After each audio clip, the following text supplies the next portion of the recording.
here, and to a person, they say that he was an outsized personality.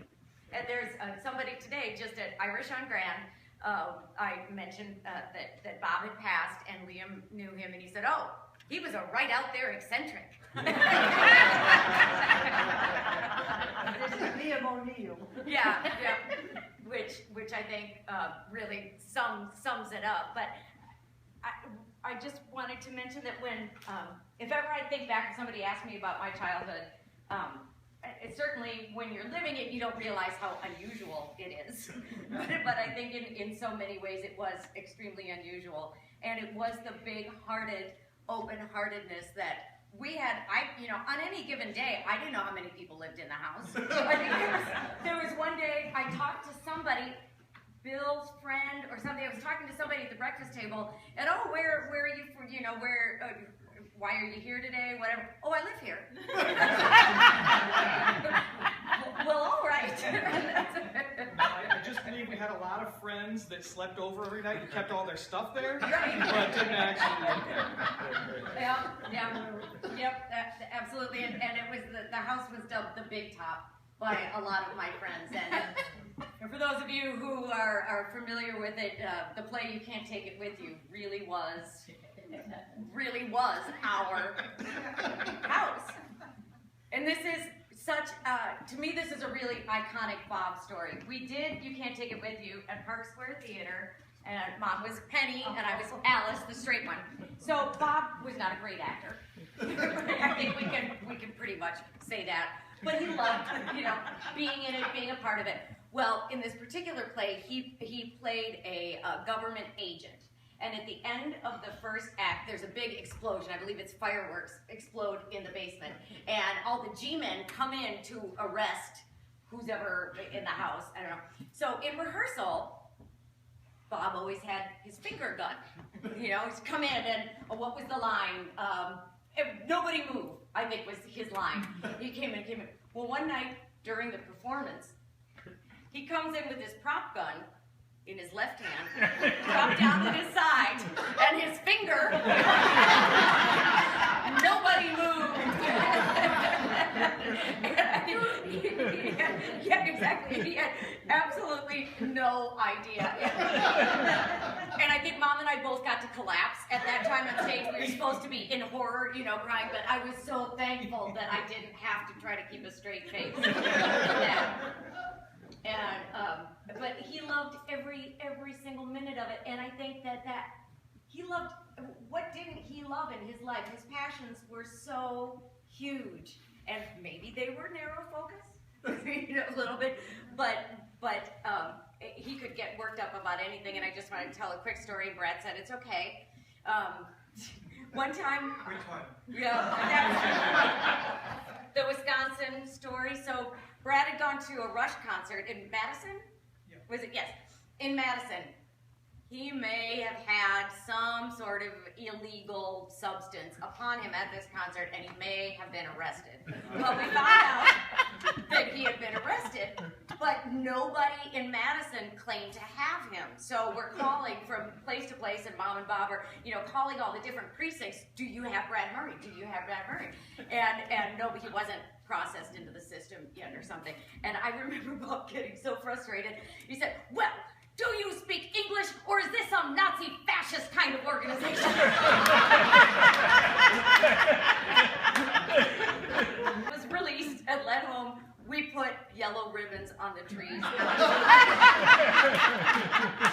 And that, just to me, summarizes our lives. That, bad stuff happens, you know what? But if you can't laugh at it, what are you going to do?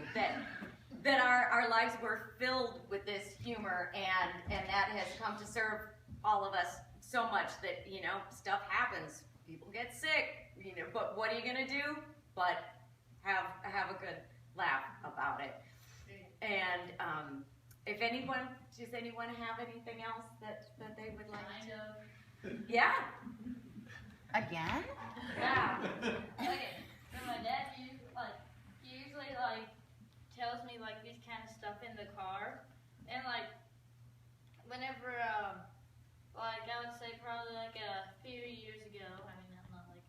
ago.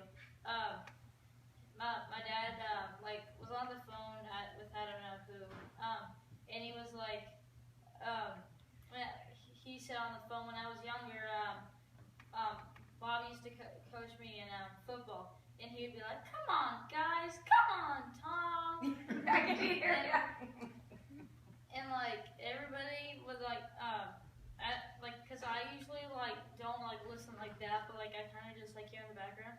And I heard that like everybody, whenever he said that, like one of their like regional games or like minor football, but regional, everyone like just like looked at him, like everybody, like you know how I have those bleachers, like he said that so loud, like everybody just started looking down. Yep. You could fill a room with that voice. Absolutely. Absolutely. Tom, where's that chair? It's right there. Oh, we've got you on. Oh, okay. Bring it on. There's one thing that Yeah. was Oh, very I'm sorry. consistent about my dad is he had a chair, and whether it was on James' house, he went through 2 or 3 chairs, had a fridge within reach to get his beer, and he would wear a hole in it. And then, at the house in St. Paul, on Osceola, he went through what, Marilyn, 20 chairs, 30 chairs, and same thing, fridge right there. But that was his place. He controlled the kitchen, and life flowed through that kitchen. And the house is very good about letting you live your life. They didn't come in your house or your room and want things from you, but if you wanted things from them, you flow through the kitchen. There's always someone who could say this or could say that, but that's where everything was. Where was my dad? Sitting right in that chair. And he'd always comment on everything. So we just thought it fitting that we should have a chair present. And this one is kind of blending his home life with his work life. He is an attorney forever, planned to be an attorney forever. But he was very, very focused on sitting down and getting his Sprite or his Fresca or any kind of beverage. And Squirt. Squirt. Yeah, Scotty said that he couldn't find Squirt anymore. So, Dad's not around. He just decided that he was the only one that really liked it. but he was very consistent in his lifestyle, and that's just what he was. And I accepted that, and I got more out of his conversations, but all his conversations would end up into one thing. I always said I was going to have a flow chart of conversations with my father, and they will all filter down into theater. It doesn't matter what I start on. It's going to end at theater. I scored 4 goals today. Oh, really? And then he'd segue into the latest theater production at TRP. It happened every time. It was just consistent. And you go, come on, Dad, but that's just the way he is. And so, like him, I say, come on, Alec, Whenever we do CrossFit, if you don't know what CrossFit is, it's basically like, it's kind of like a race of workouts. So say like 5 pull-ups, 10 burpees, it's like a push-up slash. I don't know these. Yay! 10 burpees and like 10 jumping jacks. You would have to do 5 rounds of that, and whoever finished first, like gets, like they all write their time on the board. So yeah, that's what CrossFit is. And it's like, come on, Alec. And every time we're on the phone, it's kind of like video. Like I would like tell him what I would do in school, and he would like circle down the CrossFit. He'd be like, so, want to come to CrossFit tomorrow? And I'm like, sure. I can't believe he's saying that because I dispute that. We do not. We do have a workout tomorrow morning. So. All right. Mom said there were some Actor. Hello, Bob. Go way back with Bob and Marilyn.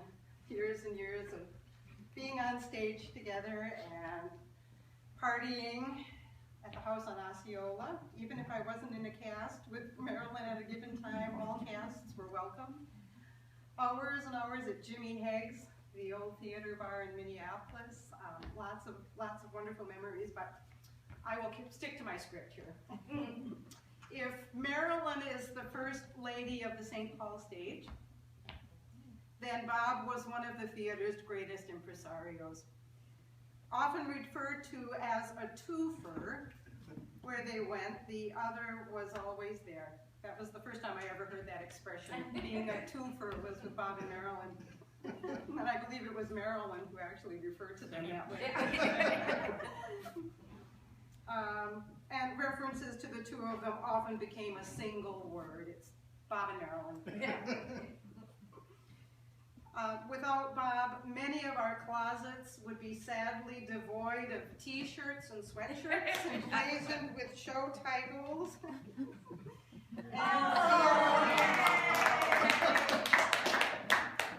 And this one brings back a lot of really special memories of the TRP, those Crazy Americans tour to England in 1983. In fact, I had to bring along my favorite picture of Bob, which is from that trip, and I know it would be a little bit hard for everyone to see, but this was from a skit that we had done. And here is Bob playing George Washington. Complete with a white wig and a tri-colored hat with a red feather in it. Blue shirt. And his blue shirt. And the white loafers. And the white loafers. Oh my God. Because, I mean, who else would play George Washington in Bolton, England? After we'd been given an honorary copy of the Magna Carta on that trip. And Bob was so instrumental in planning and executing that trip and being such a big part of it. And so I had to dig out one of my many t-shirts and sweatshirts that Bob was always responsible for. Miss him dearly. Thank you, sweetie, for helping me.